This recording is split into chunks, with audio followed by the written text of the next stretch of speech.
आपने भी सुना ही होगा कि चांद थोड़ा छोटा हो गया है। इस बार जो चांद सामने आया पूरा हो करके, जिसको हम कहते हैं पूर्णिमा, तो पूर्णिमा का जो चांद था बड़ा खूबसूरत, मजा आया देखने में। लेकिन एक कमी रह गई, क्या? साइज इसकी कम थी, छोटा था।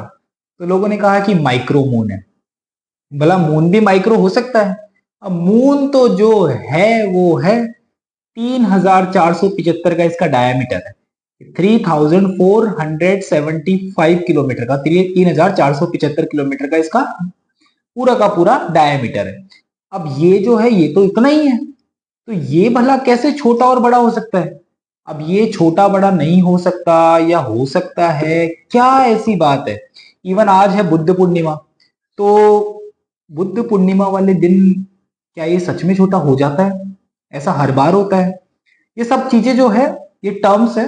माइक्रो मून, फिर हमारा जो एक बड़ा मून होता है सुपर मून, तो इनमें क्या होता है ऐसा, मतलब कि क्यों चांद छोटा हुआ और छोटा भी कितना हुआ? चमक में भी थोड़ा फर्क आया है। देखो, नॉर्मली देखने में पता नहीं लगेगा, पर है मजेदार चीज ये। तो हम समझते हैं कि ये चांद जो है ये कर क्या रहा है। ये तारों के बीच में एक प्यारा सा चांद अपनी अलग अलग कलाएं दिखाता है। कभी आधा दिखता है, कभी आधे से कम दिखता है, कभी आधे से ज्यादा दिखता है, और कभी पूरा दिखता है, और कभी तो हद करके दिखता ही नहीं है। अमावस्या, न्यू मून, ये सारी जो टर्म्स है इनको समझते हैं। तो सबसे पहले तो बात यह है कि मून जो है हमारा चांद, हमारे चांद को बहुत समझने की कोशिश की, बहुत शुरू से समझा है। पहले हम लोग इसको एज ए डाइटी भी, आज भी एज ए डाइटी भी रखते हैं हम लोग। है तो नेचर ही, तो वो भी कोई बुरी बात नहीं है।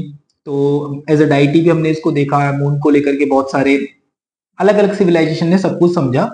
लेकिन हमारी समझ कब बेहतर हुई, हमने समझना कब अच्छे से शुरू किया, वो उस पीरियड को बोलते हैं हम लुनार एक्सप्लोरेशन एरा। पहली बार मिशंस गए, बहुत सारे मिशंस गए। देखो, आज तो हम लोग इंडिया में तो बात करते हैं चंद्रयान मिशन की, पर 1959 में पहला लूना फर्स्ट जाकर के मून की फ्लाई बाई करता है। सोचो आप, डिस्टेंस 3,84,000 किलोमीटर इसकी एवरेज डिस्टेंस है। ये जो एवरेज शब्द है ना, यहीं पे कमाल हो रहा है कुछ माइक्रो मून का और सुपर मून का। तो 3,84,400 किलोमीटर दूर ह्यूमन ने करामात दिखाई। 1959 में लूना फर्स्ट जाता है, तो लूना फर्स्ट गया। इवन इतना ही नहीं, वहां पे जो लूना टू था, उसी साल के अंदर 1959 के अंदर ही वो जाके वहां पे इंटेंशनली उसका इम्पैक्ट हुआ था। तो चलो पहुंच भी गए। इवन अब आती है सॉफ्ट लैंडिंग की, बिल्कुल आराम से। वो हुआ 1966 में, लूना 9 ने वो करामात की। और फिर 1969 के अंदर हमारा अपोलो 11 गया, जिसके अंदर Neil Armstrong, Buzz Aldrin, Michael Collins जैसे एस्ट्रोनॉट्स ये बैठ करके जाते हैं, और नील आर्मस्ट्रॉन्ग और बज एल्ड्रिन ने वहां पे जाके कदम रखे। तो एक हमारी समझ और ज्यादा बढ़ी। अब तक मून पर लगभग लगभग जो सबसे ज्यादा समय व्यतीत किया है वो अपोलो 17 का है। उससे ज्यादा समय किसी ने व्यतीत नहीं करा। वो उसने काम किया, बड़े मजेदार तरीके से वो एक्सप्लोरेशन था। अब बात आती है मून छोटा बड़ा क्यों होता है। ठीक है, हमारी समझ बेहतर हुई, हमने ये सब कुछ समझा कि मून पे क्या क्या हो रहा है, क्या क्या नहीं हो रहा है। लेकिन माइक्रो मून वगैरह, क्योंकि हमें साइज तो पता लगी गई, सब कुछ पता लग गया, तो छोटा बड़ा होने की बात कहां से हुई? तो छोटा बड़ा होने की बात क्या है कि चांद जो है वो लगाता है धरती के चक्कर, है ना। तो बीच में मान लो धरती है, तो धरती के चक्कर लगा रहा है, तो वो गोल नहीं करता, वो सर्कुलर चक्कर नहीं है, उसमें वो आगे जाता है और फिर थोड़ा कम डिस्टेंस, तो इसको बोलते हैं इलिप्टिकल, मतलब कि लंबगोल तरीके से जाता है ये। तो लगभग लगभग 3,56,000 किलोमीटर ये करीब होता है, लगभग लगभग ये पॉइंट है। और एक पॉइंट होता है 4,06,000 किलोमीटर का। इन पॉइंट्स को बोलते हैं अपोजी, जब 4,06,000 किलोमीटर के आसपास जब मैक्सिमम डिस्टेंस होती है इसकी। और फिर होती है 3,56,000, जिसको बोलते हैं पेरेजी। तो आप पहले और आगे तरीके से आप याद रख सकते हो। तो इस तरह से ये ऑर्बिट करता है। तो इसकी जो ऑर्बिट हमारी लंबगोल हमारे को पता लग गई। तो अब आपको आंसर मिल ही गया होगा कि जब ये ऑर्बिट के अंदर बिल्कुल सबसे दूर होता है, अपोजी वाली डिस्टेंस पे लगभग 4,06,000 किलोमीटर की डिस्टेंस के आसपास से होता है। अगर उस टाइम पर चांद जो है अपने फुल मून वाले फेज में है, उसकी जो कला है वो पूर्णिमा वाली कला है। कला क्यों है? क्योंकि ये एकदम बिल्कुल सीधी लाइन में हो गए। सीधी लाइन का मतलब आप ऐसे समझो कि सूरज, धरती और चांद, तो सूरज की पूरी लाइट आई तो पूर्णिमा हुई। इसी कारण तो उसकी कलाएं होती है। जैसे जैसे चांद चक्कर लगाता है तो सूरज की जितने पार्ट पे रोशनी गिरती है उतना ही आपको दिखता है। और एक टाइम होता है जब धरती यहाँ पे, चांद यहाँ पे, सूरज यहाँ पे, तो रोशनी पीछे की तरफ आई तो आगे का हिस्सा आपको दिखता नहीं है। तो अमावस्या, ये जो होता है अमावस्या और पूर्णिमा, तो अमावस्या और पूर्णिमा कई बार ऐसा होता है कि जो फुल मून है वो मैक्सिमम डिस्टेंस वाली जगह पे आ गया, बिल्कुल मैक्सिमम, तो चांद आपको छोटा दिखता है।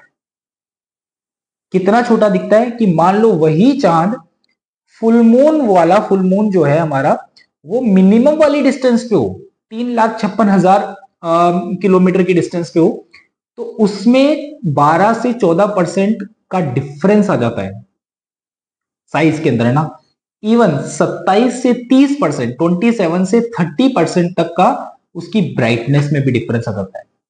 हमें आइडिया नहीं होता है क्योंकि फुल मून पे वैसे ही बहुत बड़ा दिखता है, लेकिन हाँ, इसी टर्म को बोलते हैं माइक्रो मून और सुपर मून।